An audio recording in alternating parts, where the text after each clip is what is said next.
Welcome to Starfleet Norse On Call. I'm Paul Franz, owner of Franz Games. I've on SFB Online, FedCom Online, and Starfleet Warlord. Just about how to join us with a talkcast every Thursday night starting 9:30 p.m. Eastern Time. You can either call on the phone just dial 605-562-0444. Just follow the directions. Call is 17702. Or you want to participate on the web, just go to the Talkshoe website at www.talkshoe.com and search for call ID 17702. Or actually what I would really do, because the search doesn't seem to be working that well. Or at all. I'm not sure. But I would go for, I think it's the next, upcoming. I think it's upcoming. That's what it is. I should be there. Because I always schedule for my next date. And that's actually, I'm one of the few ones that does this. So it's up and coming on the website. But if you want the best online experience, what you want to do, you want to go to twitch.tv. That's twitch.tv/SFUOnCall. And you'll find us there. And you'll be able to join the chat room and watch my lovely face. Hopefully it won't break your screen. And if you need to contact me for any reason, my email address is sfuoncall@gmail.com. That's sfuoncall@gmail.com. Also, follow me on the Twitter /X/ whatever it might be called this week. You can follow the podcasting account at sfuoncall. Or you can follow my personal account, Paul Franz, PaulFranz. Or you can follow my Franz Games business account, FRNZGMES. There's no T in that. But if you're over on Blue Sky, I have accounts there too. On Blue Sky, it's sfuoncall.bsky.social. Also, that's for the podcasting account. Also, my personal account and business account is franzgames.com. Of course, the lovely talkcast gets into a podcast available on iTunes and various other feeds around the net. Quick news from ADB. Steve Petrick is home from the hospital, actually doing well. Actually, is getting some work done. Albert was working on. He got Acta 3 ready for Gene to edit and go through. Steve Cole was working on a Civil War scenario with for Civil Wars, F&E Civil Wars, and they worked on some more updating of the modules. And actually, what was mentioned by Steve Cole is that he might have to farm out some of the updates to the modules. My guess is some people that are well-known and trusted individuals to help work on those products. Moving onward and forward, when it comes to Found Online Store this week, Planet and Base cards. This is for the Federation. Sorry, this is for the Battle Force. This is what this is for. They're $2. There are 6 Planet cards and 6 Battle Station cards, as seen in the article for Capsule number 23. You'll need Capsule 23 rules to use these cards. The rules also can be downloaded from our website. They've got these rules on the website, so you don't have to buy Capsule number 23. You can get them for free. Now these are double-sized 4.5 by 3.5 inch cards. They're black and white. No coding stock. They are more placemats than cards and cannot be shuffled. So, but read the rules. I forget I don't remember exactly what these cards were used for. They're used for Battle Force. I forget why. The rules. Moving onward and forward, when it comes to SFB Online tournaments, the 500 BPV tournament is still going strong. I'm pretty sure that Dana and Eddie, they got some more turns in. Justin and I will hopefully get together this weekend. I've got to reply to his email. He was too busy this week to get together this week. So that is what it is. I did do some work on the online client stuff when it comes to things like the ability to select ships from the command line, which is cool. And then because as pointed out on last week's episodes, last week's episodes, I'm pretty sure you can actually do /right/left, so you can turn the ships that are selected, the current selection of ships, turn left, turn right, whatever. which is nice. There's something that actually I think might be a good idea for that stuff, but I'll probably talk about that a little bit during the later on in the podcast. And of course, when it comes to the library report, Frank actually he's starting up a new campaign. He's shutting down the old one, starting a new one. But he looked at the Tholians and went, "They're a mess." They were one of his first efforts. So he went, "I need to redo these because these look awful." Which, by all means, go do them. And I appreciate that Frank didn't say, "Well, they're already done. They're here, whatever." But he wants them to look good, and I appreciate that. Thank you, Frank, for wanting to redo the Tholians. And there's no updates for the Federation Commander library. I know I still got to put in the FRD. I got to put that in the library, and I apologize for how long it's been taking me to get that done. And with that, that is the news for this week. And it's me, yes, the one and all Paul friends, welcoming you to Starfleet Universe On Call. And tonight, we have Doug. Say hi, Doug. Hi, Doug. And of course, we have me. Who else do you need? I guess nobody. But anyhow, wrong way. Don't mind me. There it is, live. Trying to get myself set up over here. Remember to actually turn down the volume first, which is good. But anyway, this week actually I want to start off with a really quick review on what I've done with the client when it comes to accessibility. Just really quick. It's not going to be very long. After that, I got to figure out what else I'm going to talk about. We'll figure out something. Don't worry. Yes, I do things on the fly a little bit, and it is what it is. But anyhow, I did work on some of the chat commands. The one I worked on was select and deselect. I'm not happy with what I did, so I need to change a little bit. Because of what I'm not happy about is because of currently it uses it's actually quite powerful and it's really, which is quite cool. But for the normals in the audience and normals in that I can use the client, it might be just a little too powerful.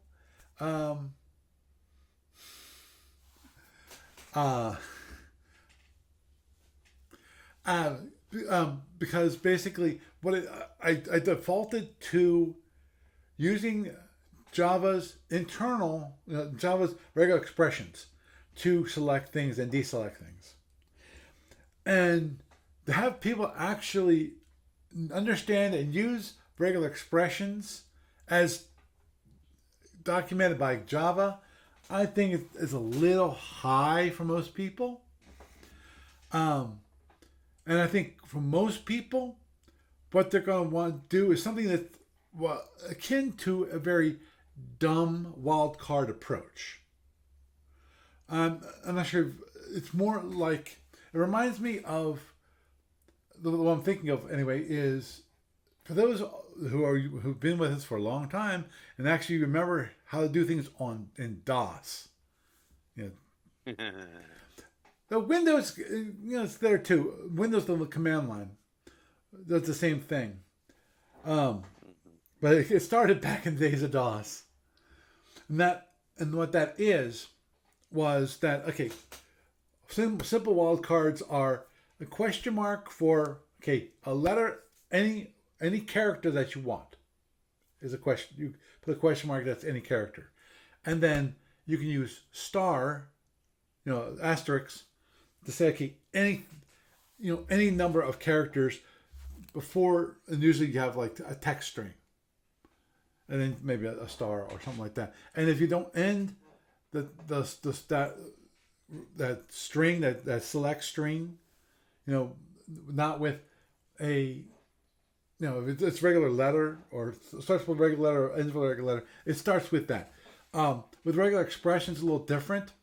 If you type in a word, it basically it's akin to what would be considered a contains operator, where you've got a letters, and if that word, that in this case, I'm using the labels for the names of the units. So if I say like BOP, that's the name of the ship, BOP. Now if I say select BOP, what happens, it'll select both BOP and BOP's point of turn and BOP's point of slip.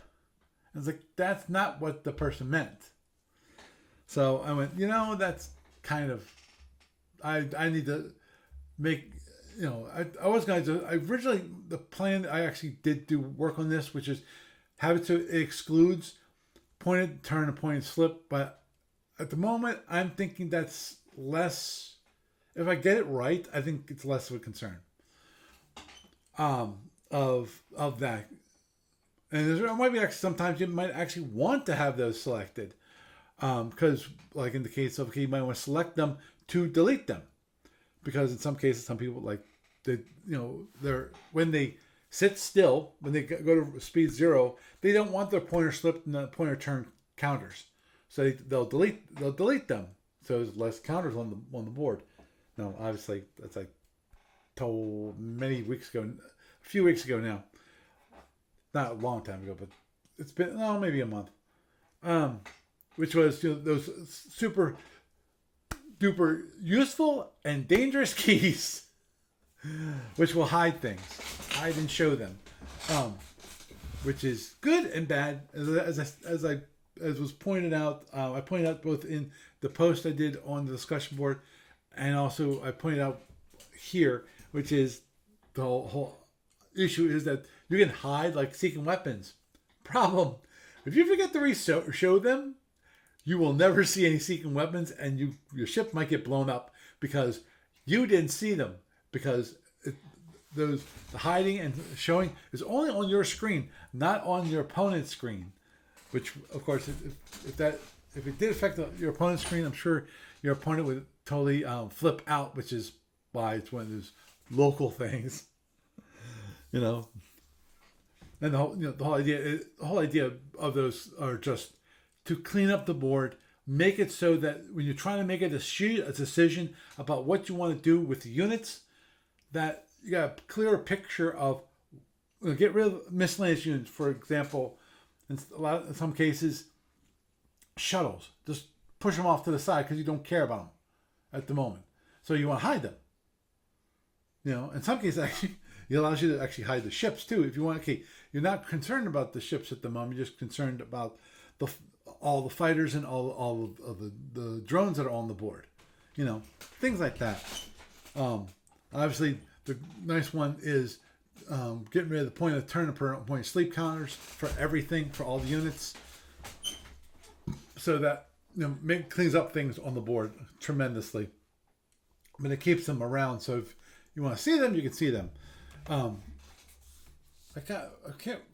forget when it comes to the client whether if you disable tracking, I think you turn off tracking, because that's actually an option when you add a unit. There's a checkbox to track position, and the tracking is about adding those point of slip and point of turn, which are supposed to be helpful, and a lot of times they are. To me, the point of turn is helpful.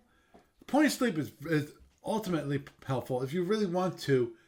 When it comes to point of turn, there is a column you can add to the game control, which will tell you how many moves that unit has moved forward, i.e., since the last time it turned.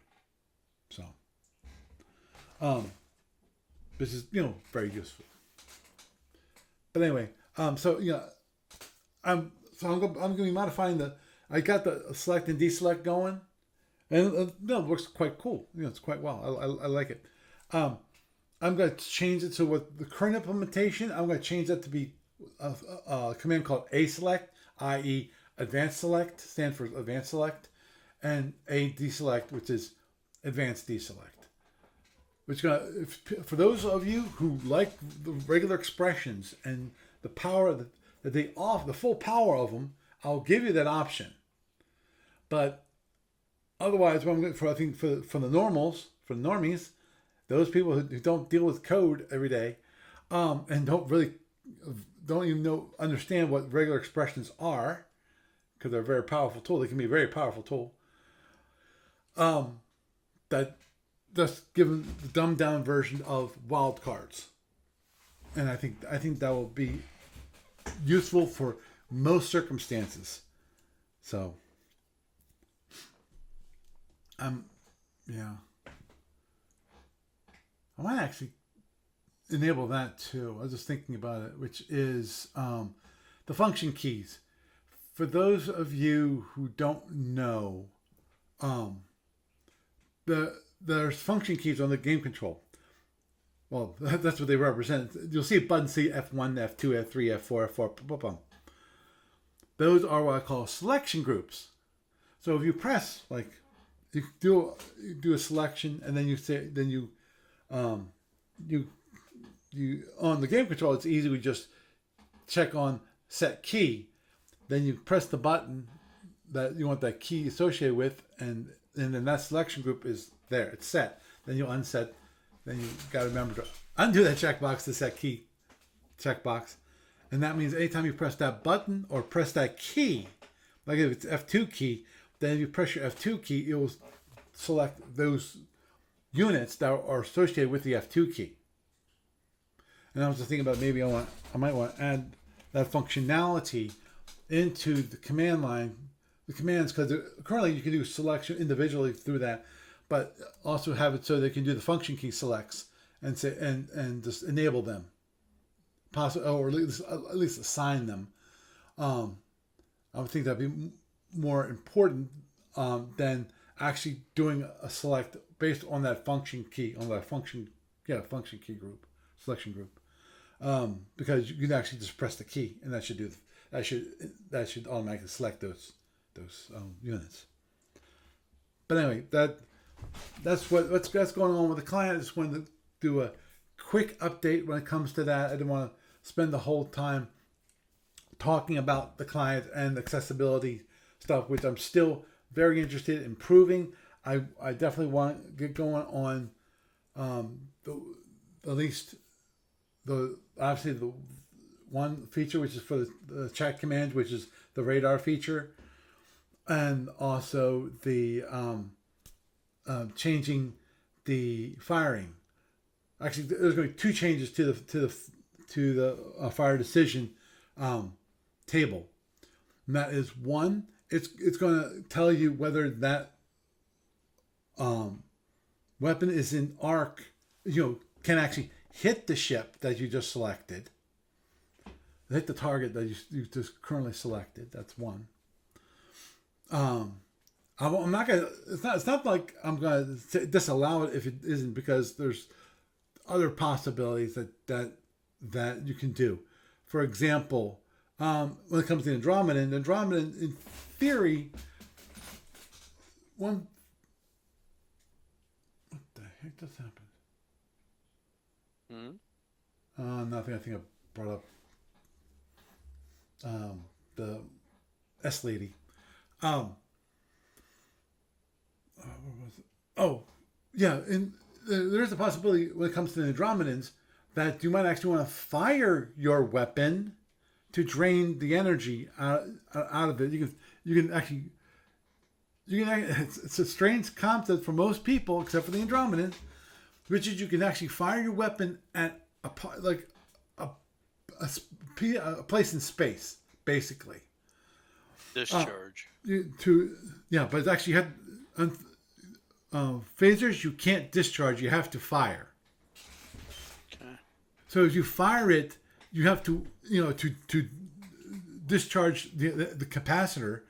It's as a firing, so that you can't use that weapon again for the next 8 impulses, or until next turn, depending. But you might want to be able to do that in the client and have so the target's actually yourself. Strange thing, but you can do that. And it might say, "Oh, you're not in your own arc." It's like so. In that case, yeah, doesn't matter. But I'm not. It's not gonna stop you. That's one change. The other change I realized when it comes to accessibility, I need to have a separate column, which actually denotes the status of those weapons. Currently, it's actually quite nice for those who are sighted, which is that if the state of the weapon is destroyed, it's highlighted in red. That's great. One, if you're not colorblind, if you don't can't see red, if you can't see red, you're not they're going to notice.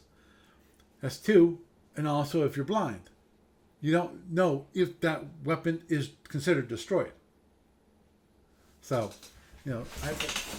these are the kind of accessibility stuff that you, if you're concerned about accessibility, these are the things you start thinking about. When it comes to EVE Online, I'm not sure how accessible that thing is. My guess is it's not accessible at all. Oh no, they have accessibility options. Oh, I have to look at that. Because as I pointed out a bit ago, actually probably not, I think practice last week when I'm talking about, and that is the cool thing about accessibility is that you don't have to have issues with accessibility.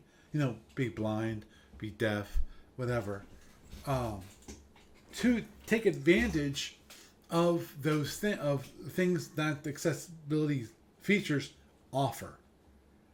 It can improve things for everybody, not just those that need those features. For example, one thing I'm not sure. Okay, yeah, you can probably see it. For those of you who are not on the video, you can see it, which is currently my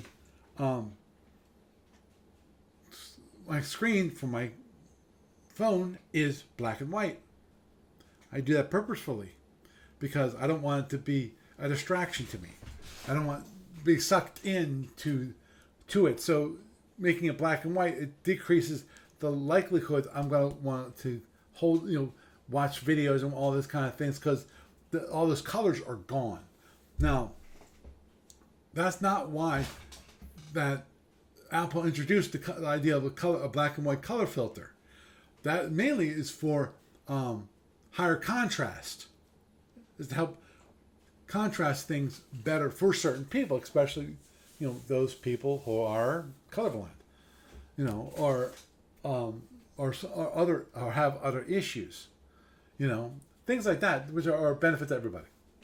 But anyhow, I'm not gonna go down that whole hole again this week because I'm sure some of you are going, oh, accessibility again. Oh, really? But no. I'll lay off it. I'll lay off it. Though the one thing that when it comes to the client that I thought of with the accessibility, which is interesting, I'd actually like to see if this is even possible. Now, it almost seems like it's testing accessibility, which is, I know a lot of you know that me personally, I like Zork. I like those text-based adventures from way back in the day. Let me see, they were originally came out in the 70s. Yeah. The 70s? Yes. Oh yeah, geez. Wow. Yes, we are that old. Thank you. Sorry, it's pouring down rain here. No, that's okay. I remember that one from hanging out in a hobby shop and being introduced to it there in the 70s. In the 70s, wow. Yeah. So. Wow, yeah, that'd be on the mainframes back in the 70s. They actually had PCs start coming out in the late 70s, early 80s as Kind well. of. Most of it was definitely in the 80s, because that's when the Apples were in the 80s. And the Amigas The Amigas, yeah, yeah. But and anyway, some other things. yeah, and Yeah. I'm fascinated with that, and the question is, of course, for me, which is, can you actually have a chat interface which lets you play Starfleet battles? Which, the whole idea of basically remove the actual board and just use a chat log. Can it be done? Is it usable? You know, um, it should be interesting, especially because as we noted last week when it comes to radar, the whole idea of radar is the idea is that you say you type a command and say, okay, what unit do you want to be the focal point? That it's quote unquote emitting the radar for that from that unit. But that's going to show like angles and distance between that unit and the different units that are around it. Obviously, the one thing I got to remember to do for that is I'm assuming that most people want to filter out like point of slip and point of turn. So I'll probably leave that alone. But can you do it? So that was one of those things that was to me was kind of interesting idea that came to my head. But anyway, Probably. yeah. Well, I plan on adding some other ones like a list, so it actually shows in the chat room. You actually can see a listing of the units. You know, possibly even using the filters that are currently associated with the game control. Because from my understanding from Zach, a lot of times the game control is not exactly the best usability wise. Not the best thing, because I've seen that. If because of it'll when it comes to the table itself, it will read the individual cells, and it won't tell you what the header is for that cell. When it comes to this, for obviously like voiceover, when it speaks, what's about what's on the screen. You have a screen reader that does that, and that's fine.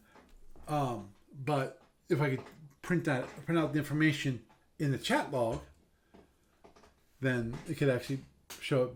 I think it would be much better. Though the one thing that I'm thinking of, and I really would like to query Zach about this, whether that'd be a good idea or not. The idea of some of those commands that are used, the output not being it copies itself into the chat log, but also it'll bring up a separate window, which will basically be the result of what the command was. So it would make, in my mind, it would possibly make it easier to read for the screen reader to read, and you type that command. What's the result? Okay, it comes up and it'll read the screen and read that. I'm not sure if that will work the way I think it will work.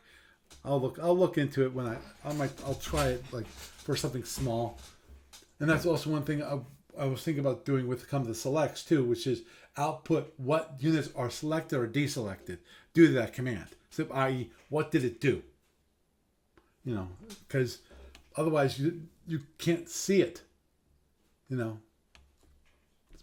mean, even the screen readers, they don't show you what's highlighted and what's not highlighted. At least my understanding of it. But anyway, so enough of that talk at the moment. Justin and I will be getting going on our game hopefully Sunday. I need to chat with him about that. So hopefully I won't die quickly. Obviously, from previous discussions about the game, it's and it's one of those things that's going. I think it's going to go back and forth. What's going to go, which is close in versus going back and forth between close in attacks and far and further ranged attacks, just because of the reason why I say that is just I think about the plasma torpedoes, and if you try to get in close, he's gonna launch them. You know, he's gonna say, well, if you want to get in close, you're gonna have to go through my plasma torpedoes to get through them. You know, and that's exactly what you don't want, because these can be like 20-point torpedoes, which takes a lot of takes a bit of phasers to destroy, versus drones, which are, one phaser destroys one drone. Well, the real question is, where are you advantaged at against him? Is there any particular bracket where you're at an advantage? I think your advantage is probably range 10.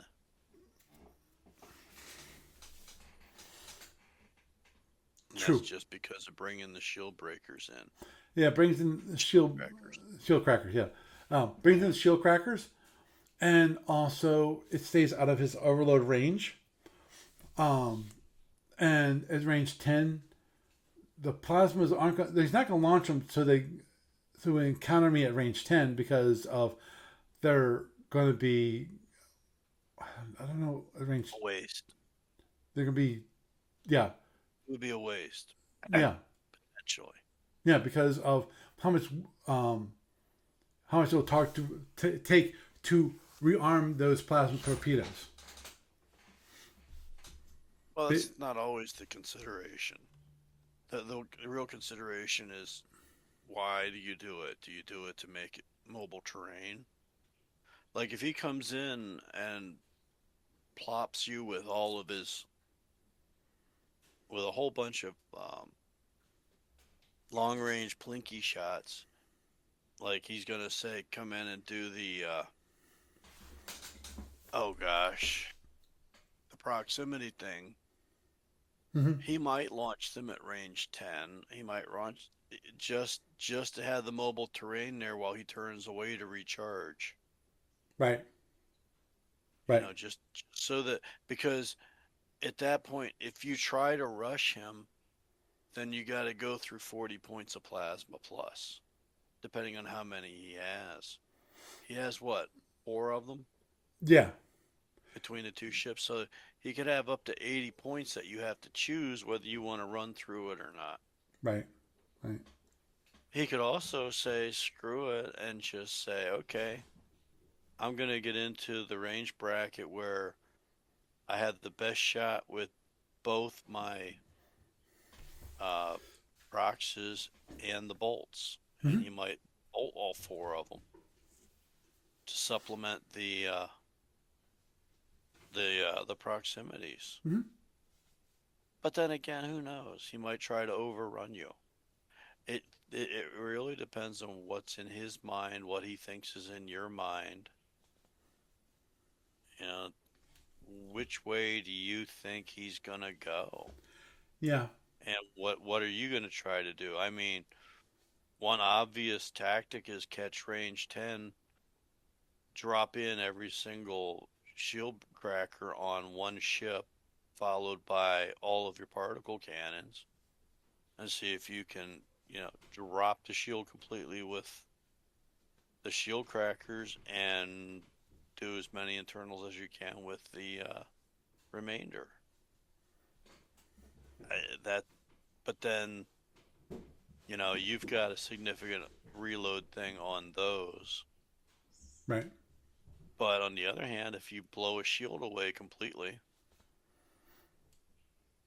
because, they are really good for taking shields down, maybe you can cripple one of his ships or make it go kaboom, depending on your luck. True. And how well the focus fire of everything else goes. Yeah. Yeah. The one thing, my guess is that Justin is not going to be as passive. Meaning, he's not going to,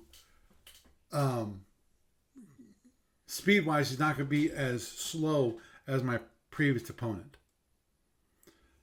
Because my previous opponent, for a long time, he stayed below speed 15. Like, top speed was speed 12 for a while. Yeah, and that's kind of a very bad thing in a fleet fight like this. Speed is life Oh, in this game. yeah. Oh, understood. Of course, he had 20 procs photons, so. Yeah, there is that too. I mean, And so it was going 4 photon torpedoes in did a you look at destroyer.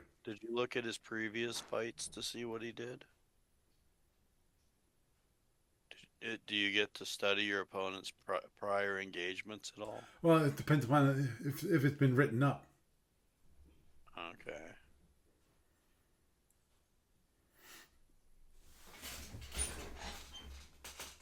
I mean, that was just a question too, because I mean, that could give you really good insight to what he might do with you. True. Very true. And I, I forget if his opponent previously had a scout or not. I don't think. I don't think he did. I think that was the. I want to say he faced the Romulan, the old Romulan, ships, which I don't think had any scouts. So he was basically relying on cloaking. Right, but you don't have a scout. No, I don't have a scout. He does. But it's also kind of a weak scout.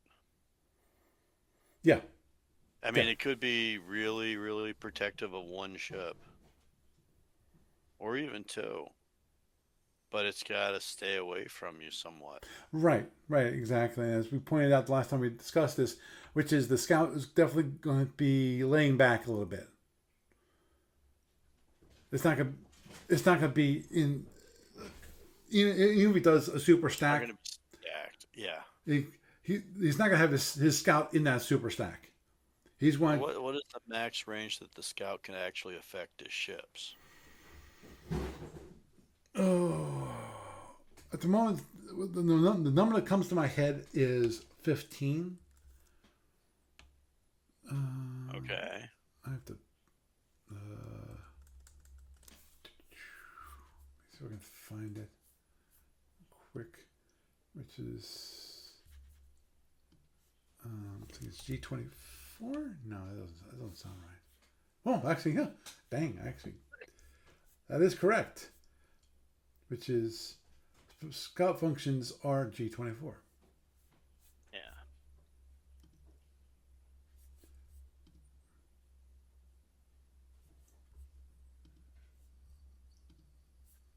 Ah, there. So, well, self protection. He can lend himself up to 6 points. Dun, dun, dun. Yeah, but his protection is going to be distance, Right. probably. Can I use more 12? All right. Okay, 1.43. For those of you listening to me cough, sorry. Oh, okay, yeah. There was a cold that went through the household last week, and then thought it went away, and then this weekend it just said, "Hi, that's a nice voice you had there."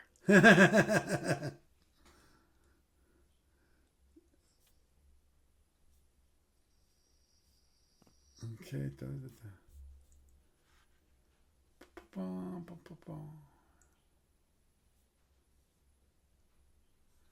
Right. I'm looking. I'm trying to find it. There's got to be it. What do you want to know? Well, I want to know when it comes to lending EW, is there a range?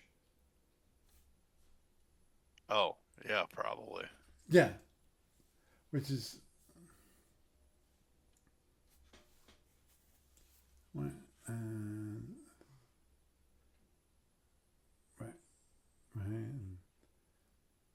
cannot lend it themselves. Okay, generating W can lend.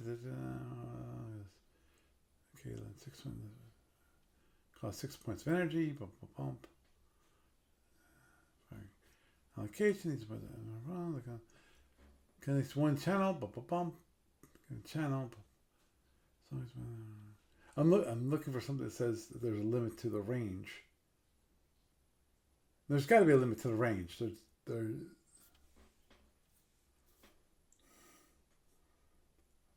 Are you looking at the special sensors? Yes, I'm looking at G24 Scout functions. Okay.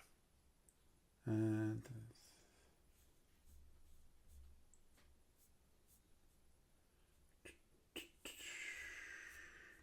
question: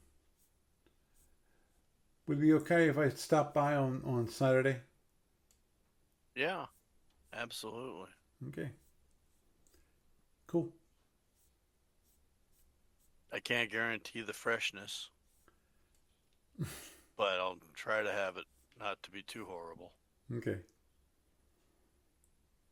Okay. What Breaking time lock were you lines thinking? has been within 15 hexes. What time frame were you thinking? I was thinking about like probably around 1. Okay. Just give me a text to let me know you're on your way. Okay. Cool. Yay. Okay, I don't see it. Apologize for those on the podcast going, this is really boring because he's not saying anything. He's looking up rules. That's the exciting part about SFP. Come on.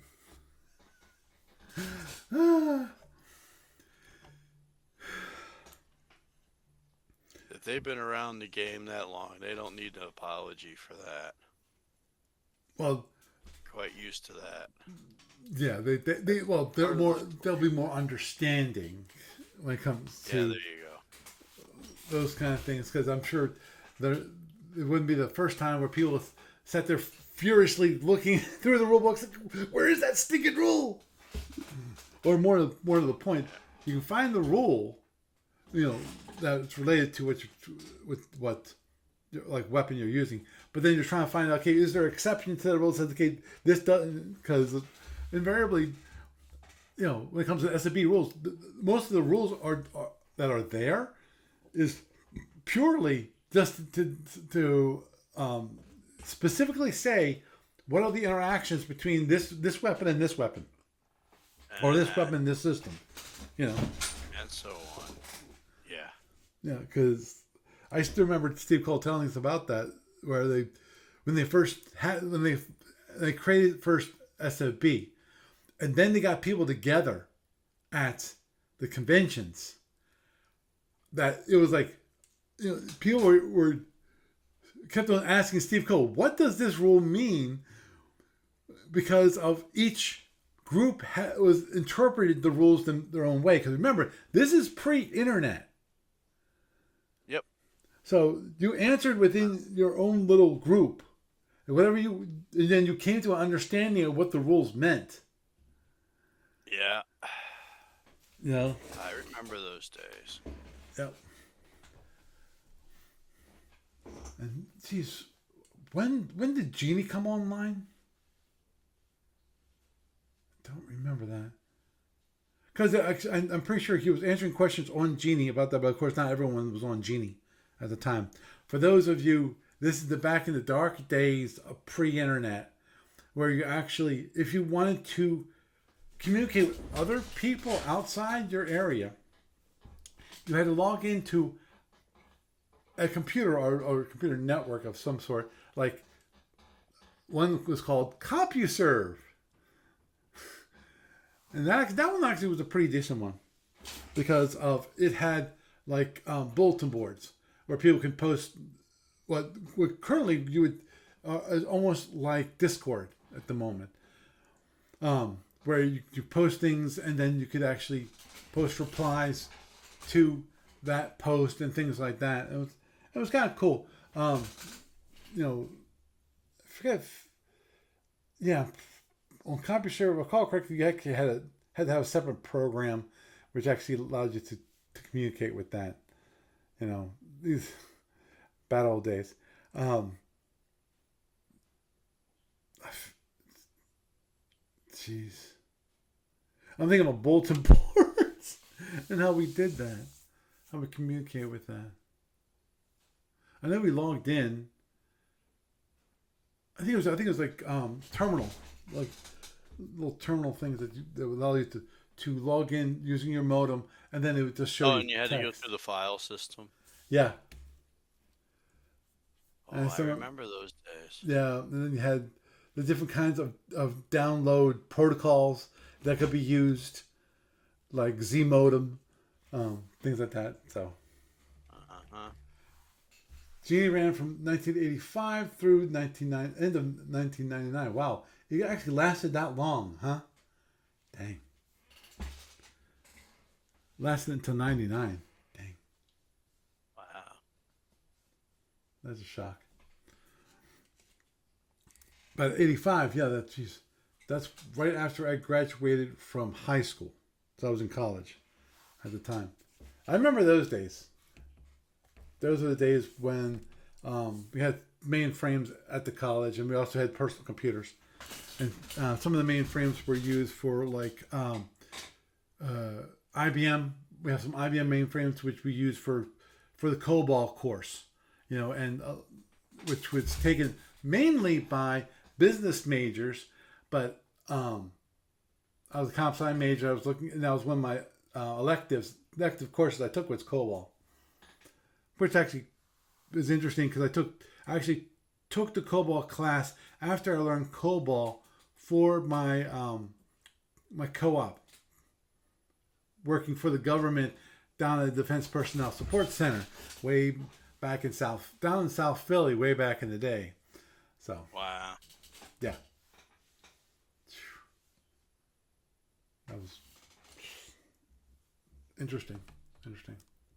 I'm not sure if we actually ever got anything. I'm not sure if we actually got any work done.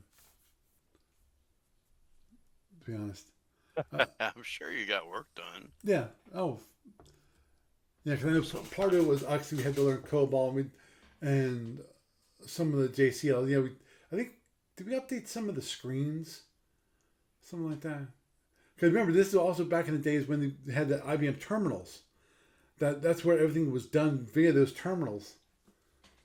Then you would actually create screens. It was an interesting system. At this moment, I can't really remember everything about it because it's that long ago. And it was so esoteric. Mhm.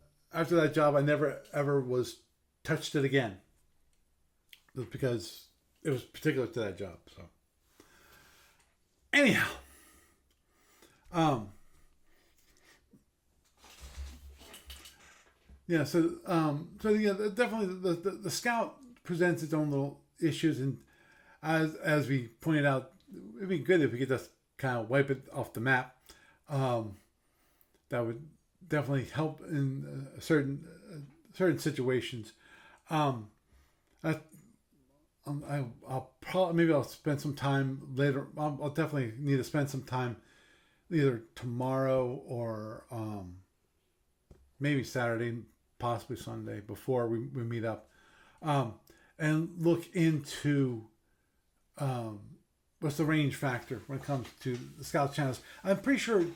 See, the thing is, if let's say that the scout can be like 15 hexes away, there's an issue with being 15 hexes away because now it's basically on its own at that point. It's 15 hexes away from the main unit. You want it enough distance so that it requires quite a bit of effort from me to try to get around the ships that are basically in front of it. The rest of his fleet. Yeah, well, here's the thing. His ships are basically terrain between you and it. Right. So you have it. Your trade-off is that if you want to go for his scout, you have to risk his photons and phasers blowing your ass up on the way. Right. Doesn't Exactly. matter if he's 10 hexes away, doesn't matter if he's 15 or 20. Um, I suspect it might actually be something ridiculous like 30. Just off the top of my head, I think. Ah, there it is. Thank you. What is it? Ajeba, 99. My guess I pronounced that really poorly, but Ajeba in the chat room found the rule, which is G24.2181. The receiving unit must be within 15 hexes to receive EW points from a scout. The target of the receiving unit's fire must be within 100 hexes of the scout for the receiving unit to use any ECCM it received from the scout. So, and certain terrain can reduce that range, such as asteroids, and we don't have asteroids. Right. So, thank you, sir, very much. Yeah.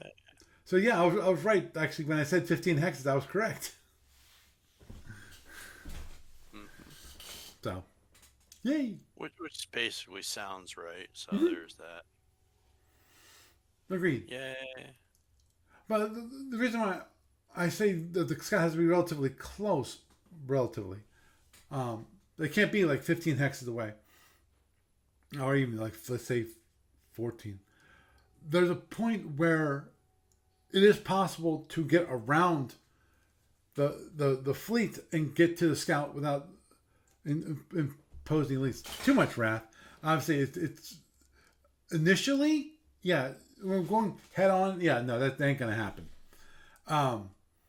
Because he can adjust for it, but as the battle progresses, there might be a shot if it's that distance, and it has to be close now. And I'll agree this because I ran into this issue myself, which is unless you're using the super stack, when you actually start moving the units, out in different hexes, you've got to be careful about how you actually maneuver the fleet, because it can be very hard to do that. Just talk to people about the ISC echelon and the whole idea of trying to turn the echelon. I know that on paper it makes sense, but with the SFB rules, it makes no sense to actually do the echelon formation, because of it's better to do a super stack.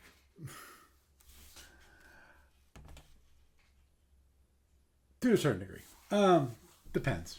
Obviously, the one reason why I think they like the echelon formation was a thing was because the whole idea was to protect the larger ships. Because when it comes to a larger fleet battle, that matters. You might actually go after the larger targets because you got enough weapons to actually hurt those targets. Well, the thing is, you could still hurt that thing. The problem is, you have to let if he's got it 15 away, and he's got his guys between you and it, you trying to get around it puts you at a tactical disadvantage. Right. Agreed. And that's why as I said, from the initial battle pass, that it's impossible, no matter where the scout is. But as the battle goes on with this, turning and going around in circles and so forth, to get that tactical advantage of position on your opponent, that's when things get difficult when it comes to protecting the scout and keeping it away from the rest of the fleet, and still keeping it close enough. Well, he's also got the problem of speed. True, very he's true. going to be using it to lend. Exactly. Okay. But on the other hand, he's not going to be using it to shoot you, probably. Very true. Very true. Unless you guys basically rip each other to shreds to the point where it's worth it for them to take it in there and lend a few weapons on you. Yeah. That's a guy. Actually, that is a question.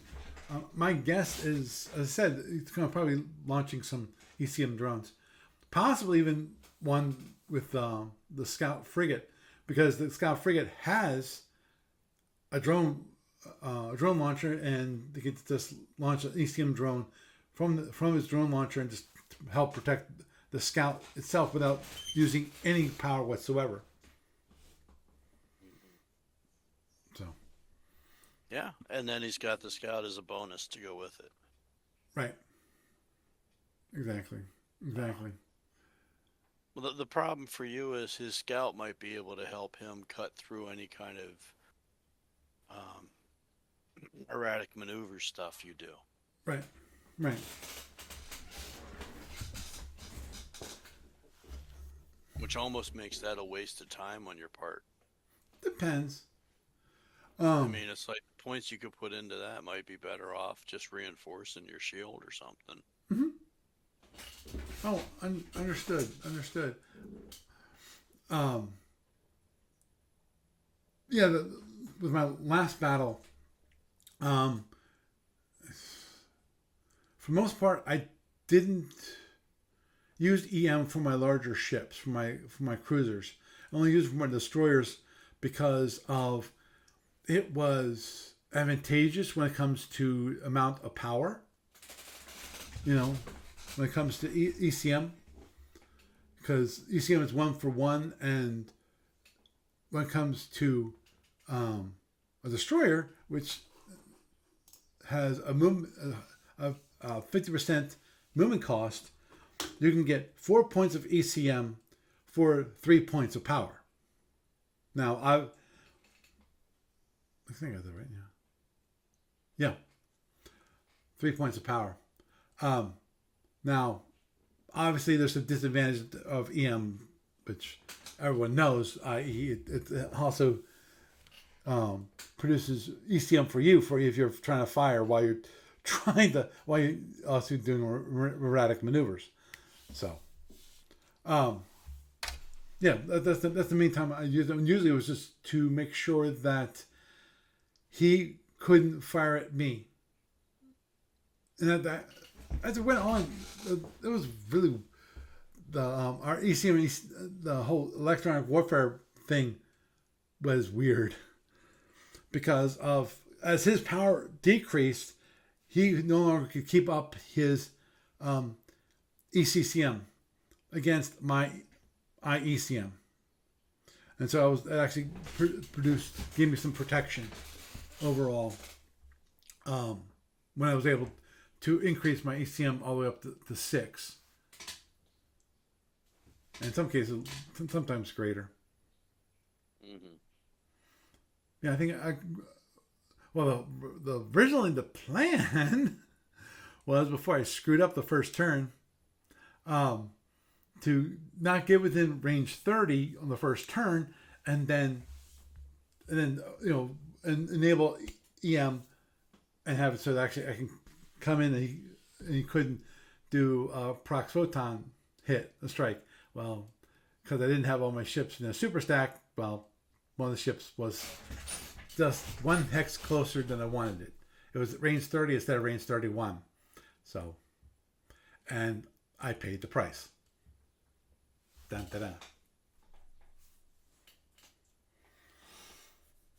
Okay. Well, anyway, I think I'm actually pretty tired at the moment, and so I'm gonna close it. I'm gonna shut it down here. Hopefully, I will be able to give a good report when it comes to next week, when it comes to Justin's and my game, and you can see how poorly I did or how poorly I did. I don't have great hopes for the battle. But hopefully we'll have some fun. So we'll end it there. Doug, is there anything that you want to mention? Yeah, Gamers of Summer. That's coming up eventually.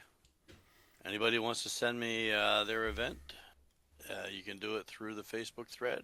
You can do it through Messenger on Facebook. Mm-hmm. Um, or you can use the email that's listed in the website. So there's that. That's Labor Day weekend. We'll be at the Red Lion Hotel in Swadera, which is Harrisburg, basically. Right. It and we were there the last couple years. It's a really nice venue. It's a great venue. It's a great venue, for both the room. We get a nice large room. It's comfortable. And at night, if you want to set something up large, they'll lock the door so you won't have anyone messing with the games. Yep. Yeah, you And, can leave stuff set up overnight if you want. yep. And So, there's also quite a few places to eat local. So, yeah. Yeah, that so was basically all I had. I'll be here for a few minutes if you want to yak after you shut this down. okay. Well, Doug, you have a good night. Thank you. You too. Thanks for having me on. Always a pleasure to have you. So, my things, my little project to improve accessibility to the client, and maybe provide myself a little joy there when it comes to the whole having like I think about that and it just gives me joy. The whole idea of having basically a text based SFB battles. That'd be interesting. So yeah, we'll have to wait and see. And obviously, got my game coming up, and hopefully, we'll have a good report when it comes to that. At the very least, we'll by next week we'll find out exactly what is his tactics, what Justin plans to do, how he plans to wipe my ships off the board. So with that, I am Paul Franz, and I bid you a good night.